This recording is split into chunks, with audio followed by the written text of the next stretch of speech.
ด่างนี่พี่น้องได้แต่ซ้ำนี่นะออกเด้มันออกโอ้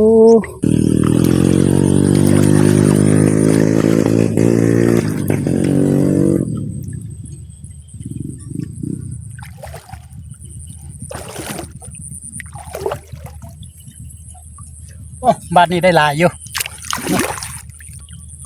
ปลาคอใหญ่ใส่แมวนี่ที่ว่าปลาคอใหญ่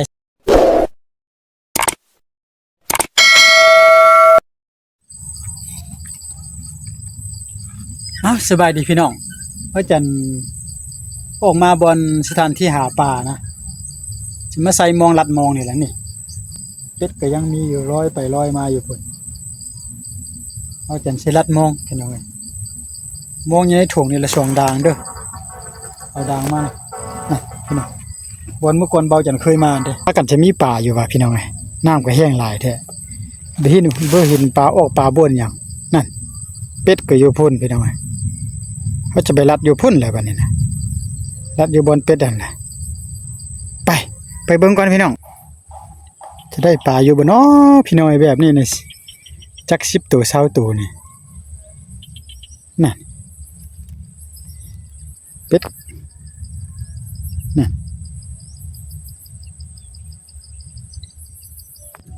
สิเอาด่างยาวนี่ก่อนลุงก่อนพี่น้องตัวนี้ละตัวนี้ตัวยาวหน่อยหนึ่งลุงตัวนี้ก่อนตัวนี้ตัวยาวละจะตกตัวนี้กับปลาอยู่พุ่นนี่แล้วเราอยู่บนนี้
หินประมาณถึก4-5 ตัวละพอจะได้ปิ้งปลาน้อยนี่ไปฮอดชุดปลาควันดำๆตัวนั้นแหละพี่น้องปลาควันดำปลาขาวน้อยบ่ถึกหลายแต่ว่าประมาณ4-5 ตัวไปเมาจันจะรัดตัวนี้ออกก่อนนี่ตัวนี้ใส่อยู่นี่ตัวนี้จะรัดอยู่บนนี้พี่น้องรัดอยู่ห้องอันนี้รัดไปอยู่นี่นะรัดไปนี่ไหลทางในออกมามีปลาบ่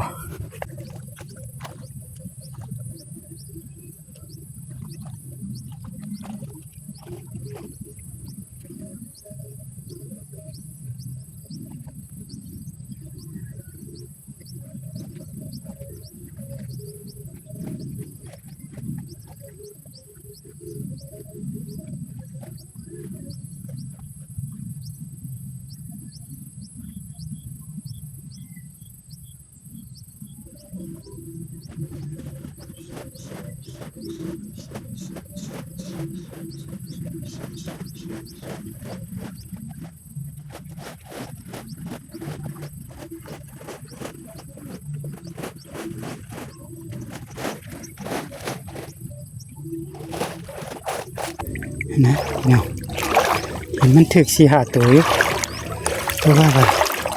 ปลาขาวน้อยนะเนี่ยคือแล้วฉันก็เห็นค่าละ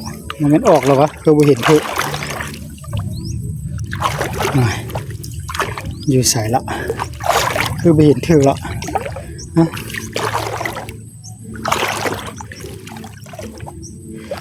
นี่ดูพี่นะนี่พี่น้องซ้ำนี่แหละพี่น้องเอ้ย อ่านี่ตัวที่สองนี่ตัวที่สองอันนี้ตัวที่สามโอ้อันนี้ทึกไหมอันนี้ทึกไหมทึกไหมนี่นะนี่อันนี้นี่นี่ถึงไหมพี่น้องเดี๋ยวนี้เนี่ย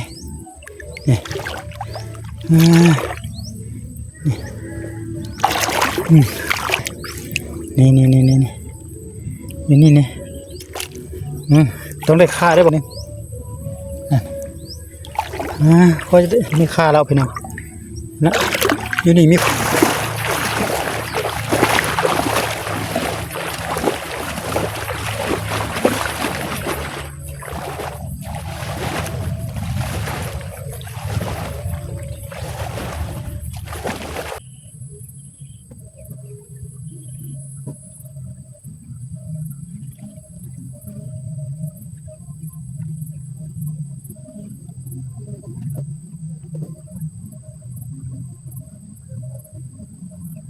ด่างนี่พี่น้องได้แต่ซ้ำนี่นะ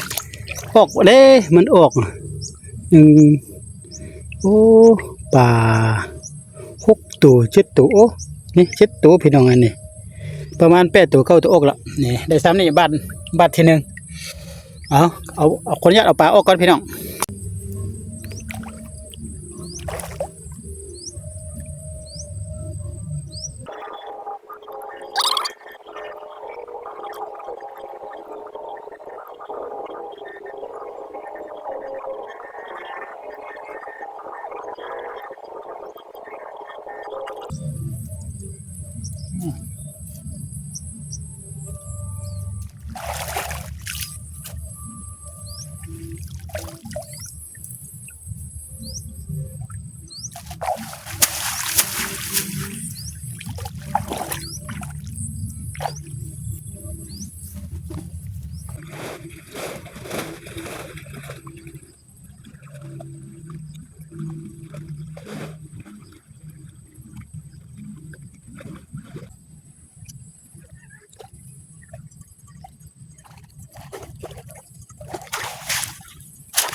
ไปพี่น้อง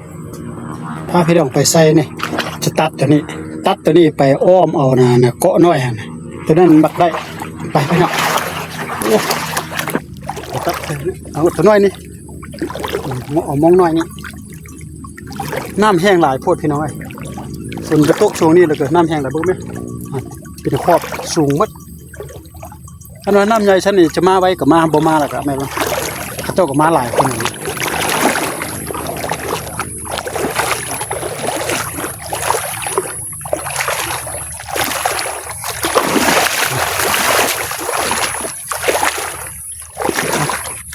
น้ำได้พี่น้องนะ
บ้านนี้ได้หลายอยู่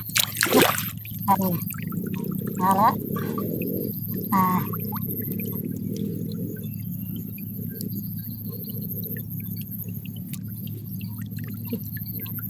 ได้ฮอด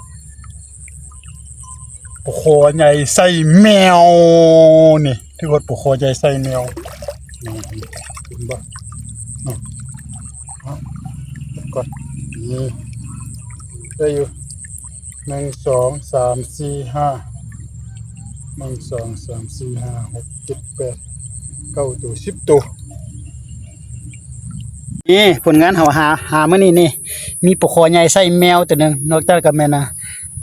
ปลานี่อันนี้นะแม่นะเขาเอิ้นว่าปลามางเนาะปลามางน้อยนะนี่ได้ซ้ำนี้ได้พอกินอยู่พี่น้องเอ้ยนี่เอ้าเราจันก็มาสรุปผลงานกันใส่มอง3 บาทพี่น้องเอ้ยได้แต่2 บาทนึงอันได้แต่บาทเดียวบ่นี้ได้7บ่นึงได้นะจะกลับเฮือนก่อนฝนสิตกพี่น้องเอ้ยเห็นบ่นี่มาแต่พุ่นละพี่น้องเอาขออนุญาตกันเด้อกลับเพิ่นกลับซานก่อนพอกันได้คลิปต่อไปพี่น้อยโอ้มืดตึ๊บคือเก่าพี่น้องเอ้ยนี่ลุมวุยได้บัดนี้นะว่าจะทันดอกบางทางนั้นล่ะโอ้ยสายฝนในทางนี้น่ะมืดเปิ๊บพี่น้องเพราะช่วงนี้ก็เป็นช่วงที่ว่าฤดูฝนเด้ยังงูควายเขาก็เจ้าก็ยังบ่มาเอางัวกันนี่ยังติ๊งต้องอยู่นี่ล่ะเอากลับก่อนพี่น้อง